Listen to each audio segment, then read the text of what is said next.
Wai menene ne, wai menene ne, wai mene matsalar ne, to ya za a yi ne, sunan wakar menene ne, wai menene ne, wai shin menene ne, yake bata addinin mu,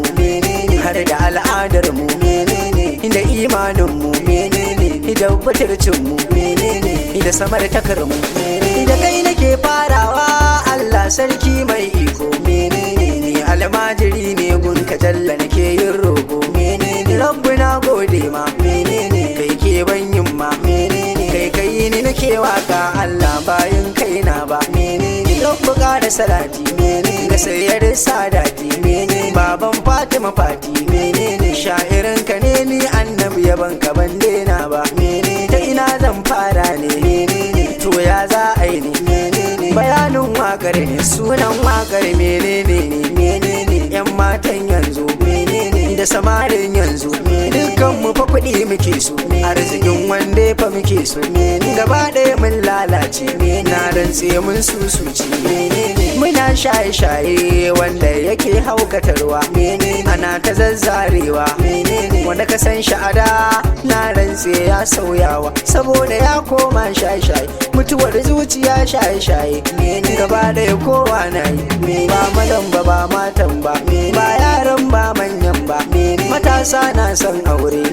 amma babu kuɗaɗe, yan mata na son aure, amma babu mazaje, dukkan mu fa mun sabori, wai sai ya cika zami, kai ka ce sai ka yi kuɗaɗe, gidana an sa AC, ga mota ga mai gadi ga yan aiki duk a gidanka, ke ma kin ce sai kin zaba, ni fa mai kuɗi zan aura, shine zai sai mini iPhone ya bani mota nin shanawa, kawaye suna zuga ki da yan uwa daga suna zuga ki, yanzu tarbiyyar ma sai wani da wance, ba kowa aka yi mai ba, iyaye ke tarbiyya, ba wai yan fim ba,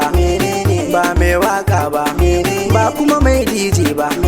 ba a gidan fati ba, ba kuma malam ba masu rubutun Facebook ba, ba kuma yan TikTok ba, ba yan yuzuba ba, kuma ba yan sanda ba, ba wai sojoji ba, ba yan siyasa ba, cikinsu akwai masu faɗakarwa, akwai wanda suke ladabtarwa, da masu lalatawa, wai ya za a yi ne, matsalar ne, kai ka samo wacce kake so, amma ba ta son ka, saboda tana da wanda take so, shi kuma bai shirya ba, ta zo kai hidima a gidansu, ta sai mata haifanta, iyayenta suka ce kai za ta aura, ta aure ka saboda kudade, tana yi ma kallon sha-sha-sha, a irin wannan ne, sai matar ka ta kashe ka, saboda ba ta son ka, mace duk kirkinta, duk tarbiyyarta, in har ba ta son ka, da sani za ta bata marai, haka din rashin mutuncinta, din rashi na tarbiyyarta,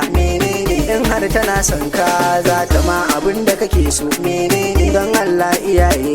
gaban yaran ku kanana, ku daina zagi ko kuma karya, sai an aiko a ce kananan, sai ka ce a ce ba nan, ki daina gulma da yayayenki, barin make da kawayenki, matar nan ba ta da kirki, da na je mata shadda na ba ta, amma ni ba ta ban sisi ba, ku daina karya gaban yaran ku, za su ɗauka hakan halak ne, domin sun ga kuna yi, yawanci soyayyar yanzu, soyayyar romantic ce, baya taɓa ki,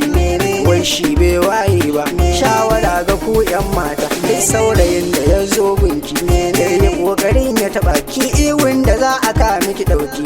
jama'a su zo su rike shi, kana su kai shi ga yan yi zuban na, rabbi na gode ma, waƙar nan ta zo ƙarshe,